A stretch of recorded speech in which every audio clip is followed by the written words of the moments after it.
मैं नवीन गिरी, खबरी 24/7 से। आज हम आए हैं प्राइवेट स्कूल एसोसिएशन के बैनर तले। कुछ लोग, कुछ हमारे टीचर्स आए हुए हैं, उनसे बात करेंगे।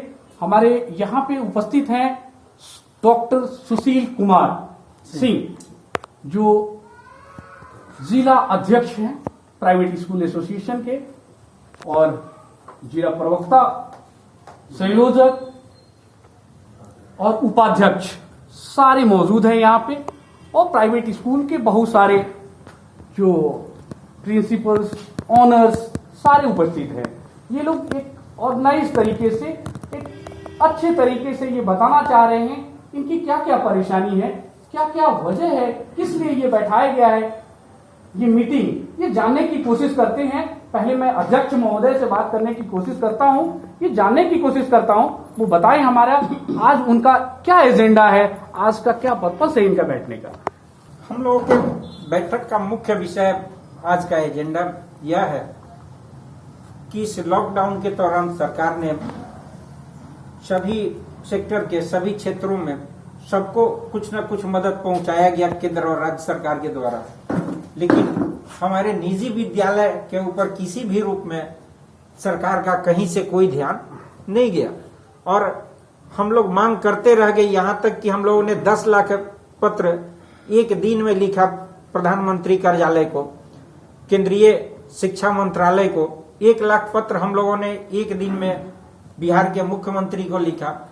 इसके बावजूद भी न केंद्र सरकार ने निजी विद्यालयों पे कोई ध्यान दिया और न ही बिहार सरकार ने निजी विद्यालयों के हित में किसी भी तरह का कोई कदम नहीं उठाया गया। और आज निजी विद्यालयों की स्थिति ये है कि निजी विद्यालयों के पास न तो गाड़ी की ईएमआई भरने की स्थिति है, न विद्यालय का किराया देने की स्थिति है, न अपने शिक्षकों का वेतन देने की स्थिति है। यहाँ तक स्थिति पहुंच गई है कि आज निजी विद्यालय खुद भूखों मरने की स्थिति में है। दूसरे को देने और लेने की बात तो अलग है। आज हमारे 2-4 निदेशक ऐसे भी हैं जिन लोगों ने इसी बिहार में आत्महत्या तक कर लिया, आत्मदाह तक जो है, आत्मदाह बोलते हैं आत्महत्या ना, जो है लोगों ने कर लिया।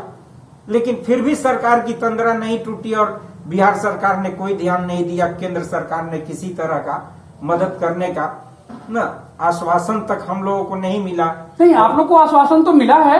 नहीं, हम लोगों को अभी तक कहीं से कोई आश्वासन नहीं मिला, न किसी प्रकार का कोई मदद मिल पाया न।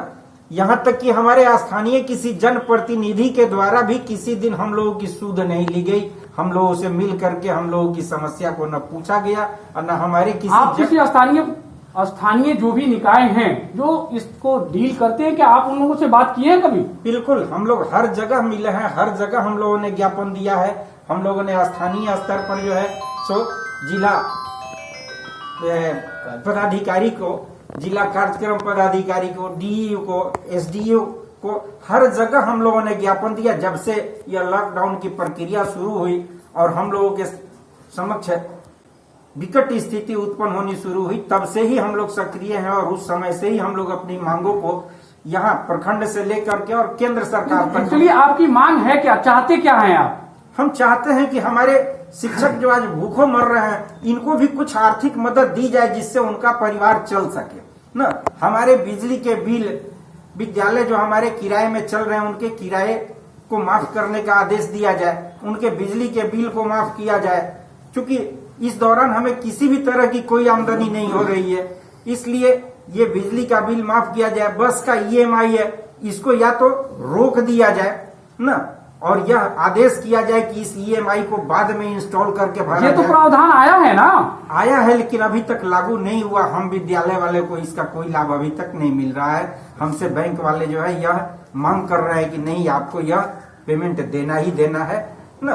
तो यह सारी चीजें हैं जिसका मांग हम लोग कर रहे हैं कि हमें यह सुविधा सरकार के द्वारा मिलनी चाहिए। सरकार को हमारी बातों को सुनना चाहिए और सरकार को हमारे ऊपर भी ध्यान देना चाहिए।